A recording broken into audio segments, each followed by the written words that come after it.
Eyewitness News at 5:30.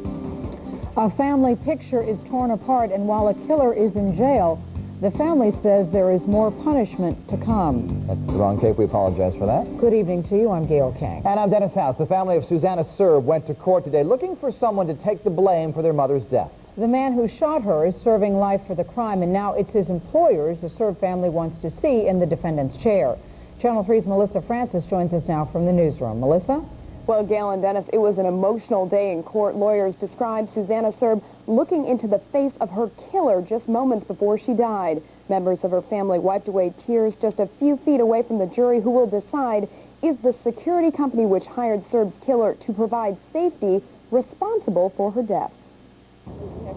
The Serb family went back to court 4 years after their mother Susanna was shot and killed as she cleaned out her husband's desk at Middlesex Community Technical College. Todd McGrath, a school security officer, is serving 45 years for the murder. Last night we spoke with 3 of the Serb children. They say now they want the company that hired him to pay for their mother's death. This will never go away in our minds and in our hearts, but at the same time it's difficult to know there's still something open and the case isn't completely closed. In court, lawyers from both sides laid out their cases. Plaintiffs asking, should Pinkerton Security have fired Todd McGrath when they caught him carrying a gun on the job, a direct violation of their policy? And they had reprimanded him before, and they'd known about occasions where he'd carried a gun. Pinkerton lawyers told the jury McGrath passed a psychological examination before they hired him, and he was a good employee. In a statement to Channel 3, attorney George Royster added, Pinkerton did not know that Mr. McGrath was a dangerous person. There was no way to foresee what happened. There was nothing we could have done. But to the daughter who got married without her mother to walk her down the aisle, that is not enough. So she was going to be the one to give me away. But it was hard. Also in that statement, Pinkerton representatives said they believe this case is about one thing, money. The civil trial is expected to last 2 to 3 weeks. Back to you. Melissa Francis in the newsroom. Traffic is back to normal in Farmington after a serious car crash there today. It happened on Stafford Street when a woman smashed into a telephone pole and had to be flown by Lifestar helicopter to Hartford Hospital. No word on her condition tonight. It's a very dangerous and very risky thing to do, and tonight a West Haven man is under arrest accused of pointing a laser at a police officer. 19-year-old Jason Massaros allegedly pointed the popular pen light beam at the chest and head of the officer, who showed up to investigate an argument between Massaros' girlfriend and another person. The police officer says he thought the red dot might have been a sight on a gun, and he considered it an act of aggression. A former judge is tonight being asked to step in on behalf of some children and teenagers who've been left out. Nicholas Chofie, the Commissioner of Public Safety under Governor Lowell Weicker, has been named to lead the design, funding, and construction of a new Long Lane school. Channel 3's Kristen Williams joins us now live from Middletown to explain why this is such a big job. Kristen. Hey, Dennis, it's here at Long Lane where juvenile offenders are sent, usually between the ages of 12 and 17. But there have been some major problems here over the past year. A suicide in September, which was followed by a scathing report by the state's child's advocate. But DCF says there are some major changes underway, a brand new facility and a new man to get the job done. This is the man DCF hopes will help turn things around. Judge Nicholas Chofie will be in charge of the new Long Lane facility, a facility with a history of problems. He will be focusing on the entire new Long Lane project, both building the new facility and also developing the program and curriculum to support the facilities. Chofie was the Commissioner of Public Safety under Governor Lowell Weicker, a former criminal lawyer and Superior Court judge. DCF officials believe he has what it takes to help change the juvenile corrections system. He knows how to take big projects and get them done, and that's really why we're very happy to have him on board.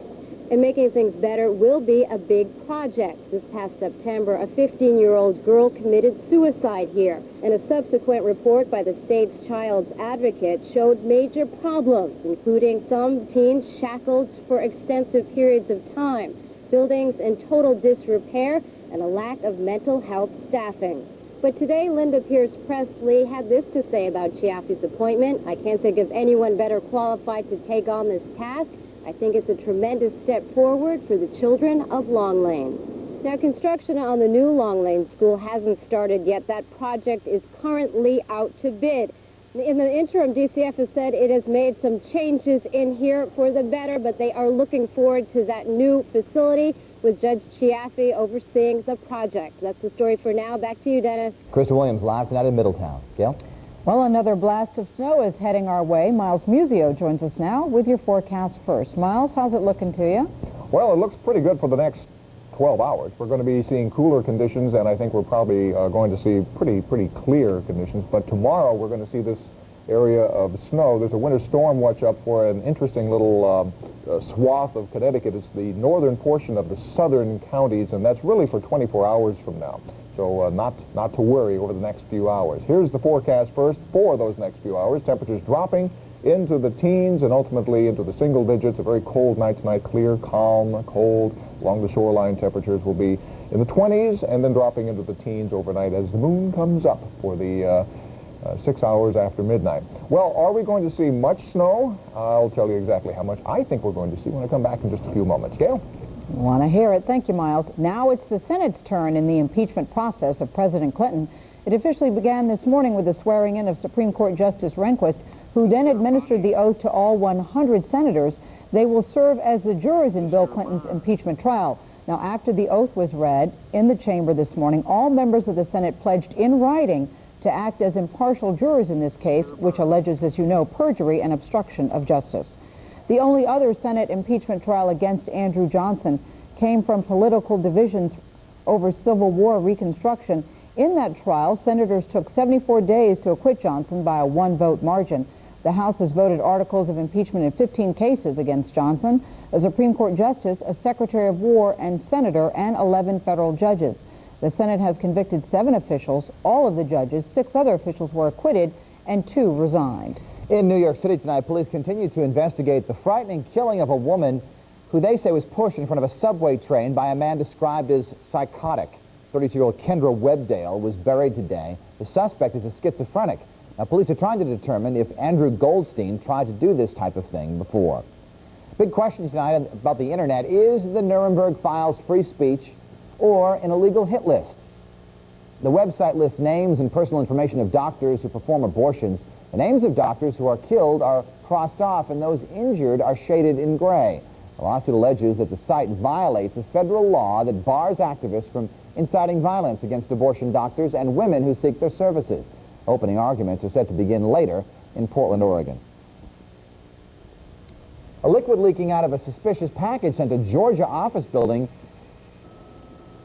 into a frenzy today. Police say the worker at the building received minor burns when some sort of acid leaked out of the envelope. Now, after the incident, the building and an adjacent structure had to be evacuated as a precaution. Police are still searching for clues in this case. A dramatic rescue off the coast of Scotland saves the lives of 2 fishermen. The ship started taking on water, and then while the rescue operation was underway, it rolled over and sank. The fishermen had to be rescued from the cold waters of the North Sea, but they were brought to safety by a helicopter rescue crew. Well, some men are flocking to places that have traditionally been for women, spas. We're talking about facials, manicures, and so forth. Channel 3's Polly Bell shows us some guys who are proud to be pampered.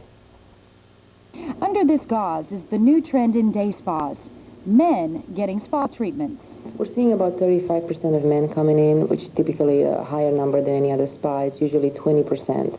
At the Greenhouse Spa in Manhasset, men are having everything done from caring for their nails to caring for their entire body.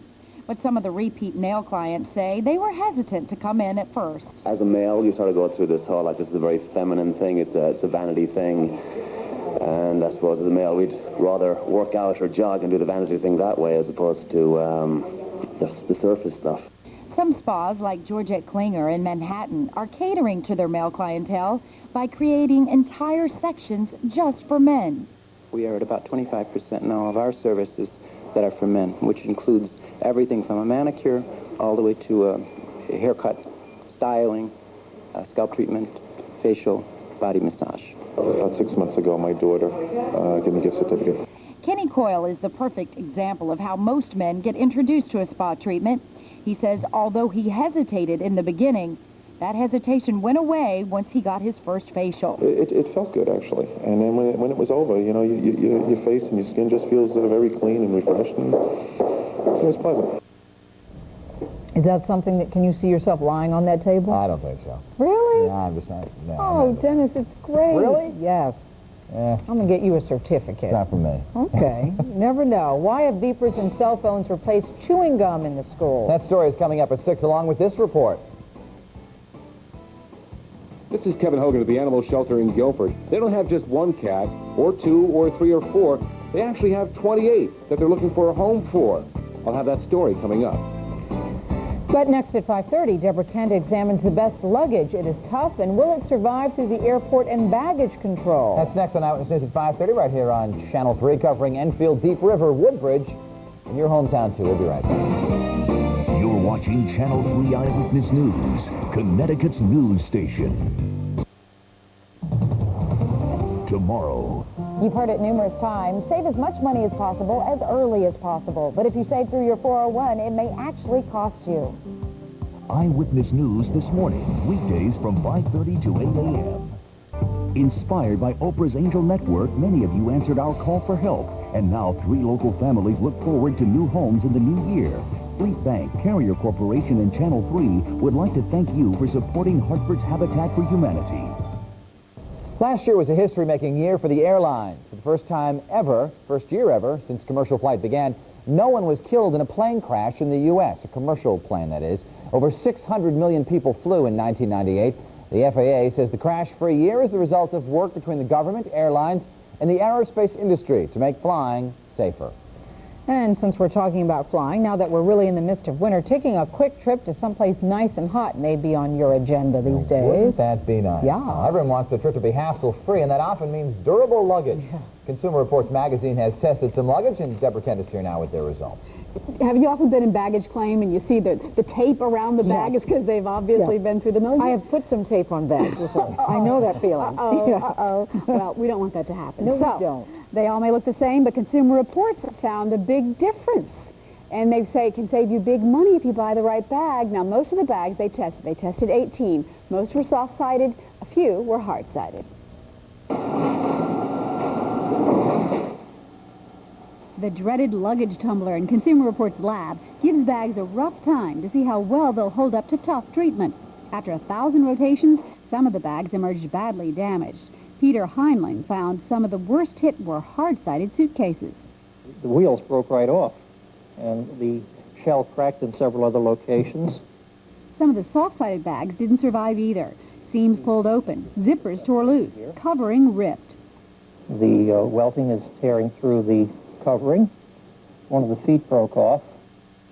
Even one of the most expensive suitcases in the test, a $400 bag by Boyce, had a problem. This one's popped open in the back, and this happened time and time again in the test. To the point it's Boyd's Mach 2, the 26-inch size. The luggage was also wheeled around an obstacle course to see how well it would take the twists and turns of an airport terminal. And 8 panelists pulled each suitcase up a simulated curb and across a rough surface comparable to a badly cracked sidewalk. When the last bag had made its rounds, Consumer Reports found one that offered particularly good value for the money. It's by Ricardo Beverly Hills, called Big Sur, model number 1825. It sells for $160. It was very easy to maneuver and durable enough to stand up to normal use. Now, if you're tall, Consumer Reports says look for a pull handle that extends far enough so the suitcase doesn't hit your heels as you walk. And the best in the test for tall people was the Pathfinder by Paragon. It's model number 8002B. It sells for $190. I guess that'd be a rather important criteria, it's kind of a drag to get your heels clunked the whole time. I'm so fascinated by how Consumer Reports does what they do. They're amazing. Is that expensive for a suitcase? I haven't bought one in a while. It seems a bit pricey to me. Pricey. Yeah. Right. But better that than your clothes falling all over the conveyor belt. True enough. And better buy a new one every year. So spend that $50. We have a warning tonight from Lindt, the makers of chocolate candy. The company is recalling 3 types of its chocolates because it may contain traces of nut products which can cause a deadly allergic reaction in some people. The 3 products recalled are the Lindt Chocolate Truffle Christmas Tins, 2nd edition, lot number 5658. We're going to have these numbers on our internet later on if you want them. Lindt Amaretto Truffle 2nd, lot 1668, and Lindt Milk Chocolate Teddy... chocolatey bars, they're called. You can return them for a full refund. If you have any questions, you can call in to 1-800-338-0839.